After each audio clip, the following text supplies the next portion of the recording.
بسم اللہ الرحمن الرحیم۔ عزیز و اقارب السلام علیکم ورحمۃ اللہ وبرکاتہ۔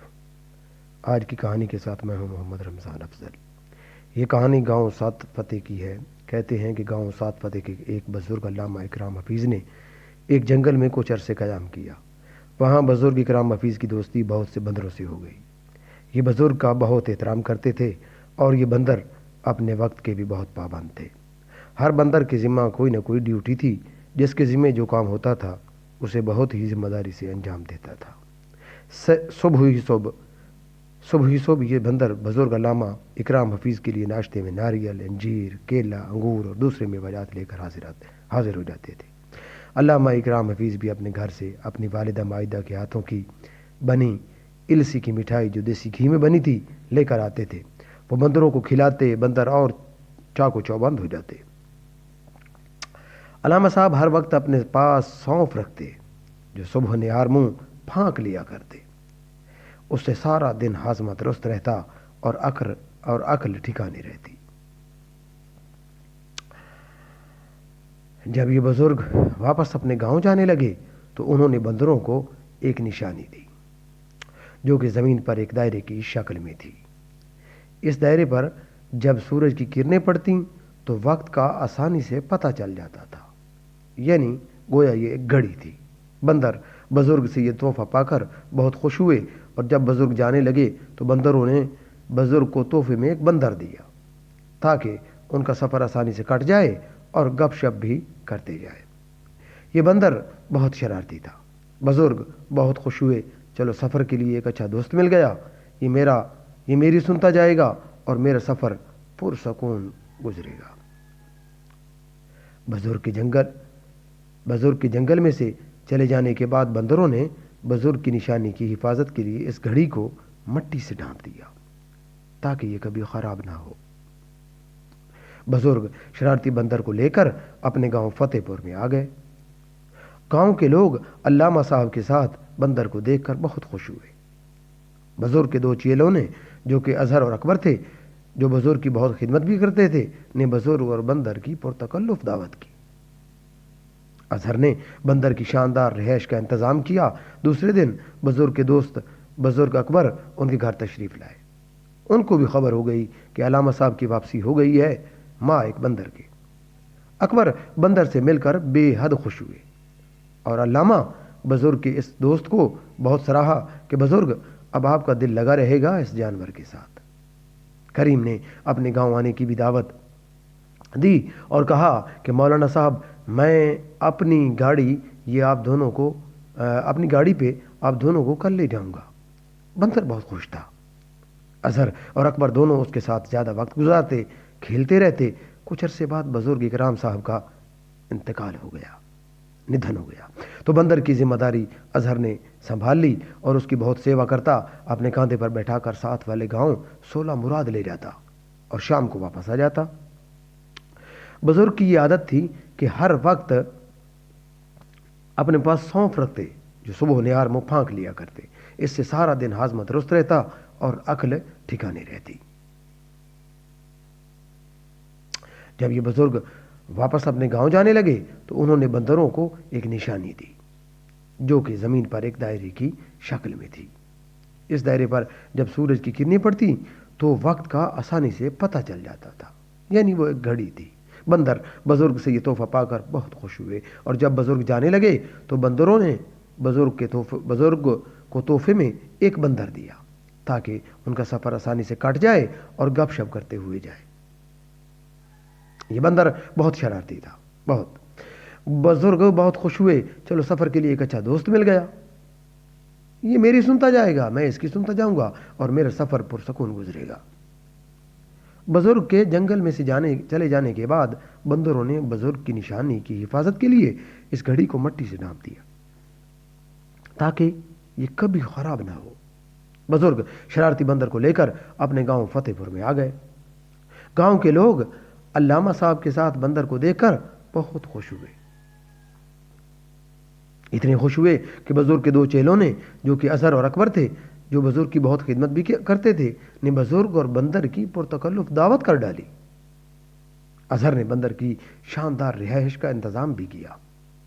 दूसरे दिन बुजुर्ग के एक और दोस्त जो कि खुद भी बुजुर्ग थे, अकबर उनका नाम था, उनके घर तशरीफ़ लाए। उनको भी खबर हो गई थी कहीं से कि अल्लामा साहब की वापसी हो गई है, माँ एक बंदर की। अकबर बंदर से मिलकर बेहद खुश हुए और अल्लामा बुजुर्ग के इस दोस्त को बहुत सराहा कि बुजुर्ग अब आपका दिल लगा रहेगा इस जानवर के साथ। करीम ने अपने गांव आने की भी दावत दी और कहा कि मौलाना साहब, मैं अपनी गाड़ी पे आप दोनों को कल ले जाऊंगा। बंदर बहुत खुश था। अजहर और अकबर दोनों उसके साथ ज्यादा वक्त गुजारते और खेलते रहते। दिन यूं ही गुजरते रहे। कुछ अरसे बाद बुजुर्ग इकराम साहब का इंतकाल हो गया तो बंदर की जिम्मेदारी अजहर ने संभाल ली और उसकी बहुत सेवा करता, यानी खिदमत करता। अपने कांधे पे बैठाकर साथ वाले गांव 16 मुराद ले जाता और शाम को वापस आ जाता। बंदर के मजे हो गए। सारा दिन गांव में सैर करता, शाम को आकर मजहर के साथ सो जाता। इतना प्यार और तवज्जो पाकर बंदर बहुत शरारती सा हो गया। दिन ब दिन गांव में एक बुजुर्ग खातून बी जमालू भी रहती थी जो कि बहुत ही कंजूस थी। एक रोज बंदर आपा बी जमालू के घर गया। आपा से बोला, आपको खीर बनाना आती है? आपा बोली, हाँ आती है। बंदर बोला, हमसे अच्छी खीर कोई नहीं बना सकता, क्योंकि जंगल में हम सब बंदर मिलकर खीर बनाते हैं और खीर खुले मैदान में रख देते हैं। खीर में ताज़ा हवा शामिल होने से उसका जायका बहुत अच्छा हो जाता है। आपा, आप भी कभी हमारा तरीका आजमा कर देखें। जब खीर बनाएं तो किचन की खिड़की और दरवाजे खुले रखना, फिर देखना खीर बहुत मजेदार बनेगी। दूसरे दिन आपा ने ऐसा ही किया। जब खीर बनाई तो खिड़की और दरवाजे खुले रखे। खीर बनाते बनाते आपा काफी थक गई और जरा कमर सीधी करने के लिए लेट गई। आपा बी जमालू की कब आंख लगी पता ही नहीं चला। बंदर चुपके से आया, जी भर कर खीर खाई और बाकी अपने दोस्त मजहर के लिए ले गया। जब आपा की आंख खुली तो सारी खीर गायब। आपा ने बाहर निकलकर शोर मचा दिया। उसका शोर सुनकर आसपास के काफी लोग इकट्ठे हो गए और पंचायत बैठा दी कि चोर को पकड़े। सब लोग गांव के दो मोतबर बुजुर्ग सैयद इशफाक शाह और सैयद तबस्सुम शाह के सामने आकर बैठ गए। बंदर भी वहां एक चारपाई पे मौजूद और बंदर के साथ उसका उस्ताद मजहर भी बैठा था। अखबार पढ़ने लगा। सब लोगों ने अपना शक बंदर पे जाहिर किया। बंदर बोला, आप लोगों को शर्म आनी चाहिए, एक शरीफ बंदर पे इल्जाम लगा रहे हो। हमारे जंगल में तो ऐसे नहीं होता। आप लोगों के पास क्या सबूत है कि खीर मैंने खाई है? और साथ ही मजहर के कान में कहा, उस्ताद आपने अब सारा मामला संभालना है वरना आपका भांडा भी फूट जाएगा। गांव के बुजुर्ग सैयद तबस्सुम शाह ने कहा, हाँ हाँ भाई लोगों, बोलो तुम्हारे पास कुछ सबूत है? तुम में से किसी ने बंदर को खीर खाते हुए देखा है? सब लोग खामोश हो गए, एक एक करके चले गए। यानी किसी के पास कोई सबूत नहीं था। बंदर बड़े मजे से एक टांग पर दूसरी टांग रख कर बैठा, बुजुर्ग का हुक्का पीने लगा।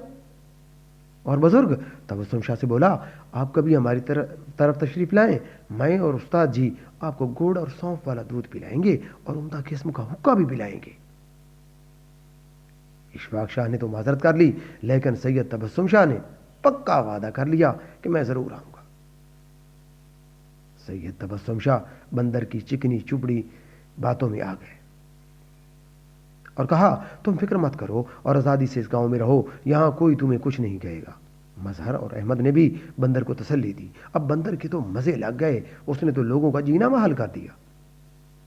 एक रोज तो वो गांव के बुजुर्ग सैयद इशफाक शाह का नया कुर्ता लेकर भाग गया। बुजुर्ग अब्दुल पोस्टमैन के बॉक्स में से सारे लिफाफे फाड़ डाले। अब अब्दुल पोस्टमैन बहुत गुस्से में आ गया तो उसने बंदर के उस्ताद मजहर से शिकायत की और कहा, बुजुर्ग इकराम साहब तो दुनिया से चले गए, पीछे गांव वालों के लिए क्या स्यापा छोड़ गए हैं। सब लोग परेशान थे, आखिर इस शरारती बंदर का किया जाए। अहमद रहमानी ने मशवरा दिया कि बंदर की शादी कर दी जाए। सब ने इससे इत्तेफाक किया और बंदर को अल्टीमेटम दिया कि अगर हमारे गांव में रहना है तो शादी करनी होगी, नहीं तो दूसरी सूरत में तुम हमारा गांव छोड़ दोगे। हमें यहां शरारती बंदर हरगिज नहीं चाहिए। अब बंदर तो बहुत परेशान हो गया। बंदर को एक तरकीब सूझी। वो आपा बी जमालू के पास आया। उस वक्त आपा किसी दावत में जाने को तैयारी कर रही थी। बनाव श्रृंगार कर ही रही थी, हाथों में सोने की चूड़ियां, पाँव में चांदी की पाजेब, कान में सोने का झुमका पहन रही थी। बंदर बोला, आपा आपके पास इतने गहने हैं, प्लीज मुझे कुछ गहने ही दे दो, मैं जंगल जाकर अपने लिए दुल्हन ले आऊंगा, फिर किसी को तंग नहीं करूंगा। आपा पहले सोच में पड़ गई और फिर उसको उस पर तरस आ गया और कुछ गहने दे दिए।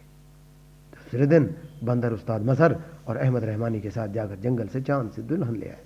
गांव वाले बहुत खुश हुए कि अब बंदर की अकल ठिकाने आ जाएगी और शरारतें नहीं करेगा। कुछ अरसा सुकून से गुजर गया और बंदर मियां अपनी बीवी के साथ दावतें उड़ाते रहे।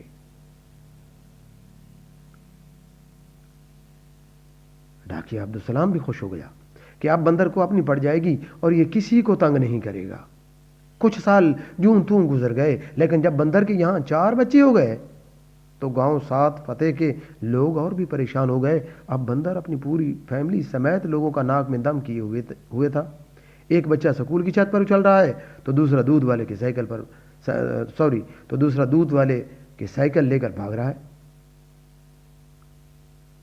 तीसरा मौलवी साहब की छड़ी लेकर दरख्त पर लटक रहा है और जो सबसे छोटा, उसने आपा और डाकिया अब्दुल सलाम का जीना महाल किया हुआ।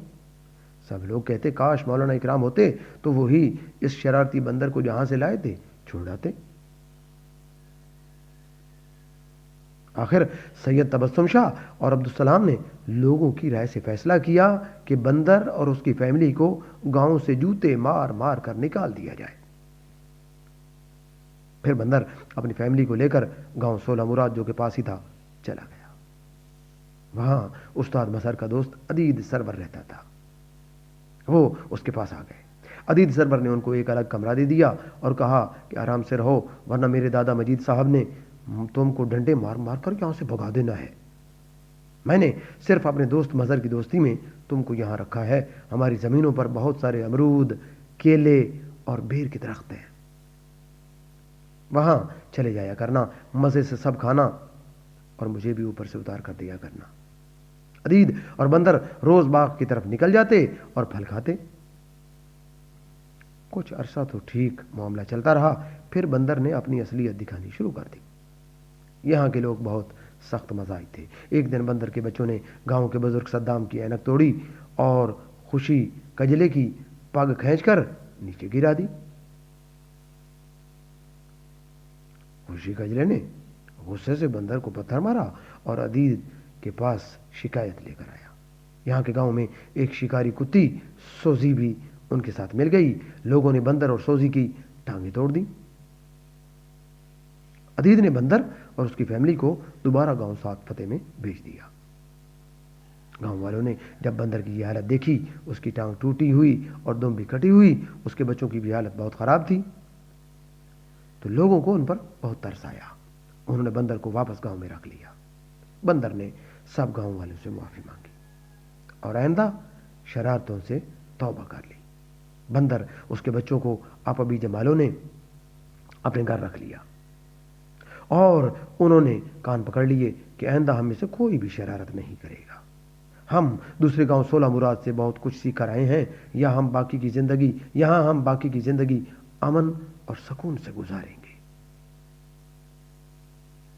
ये थी दोस्तों आज की कहानी। इस तरह की सबक आमोज कहानियां सुनने के लिए हमारे चैनल के साथ जुड़े रहिए, सब्सक्राइब कीजिए और बेल आइकन को प्रेस कीजिए।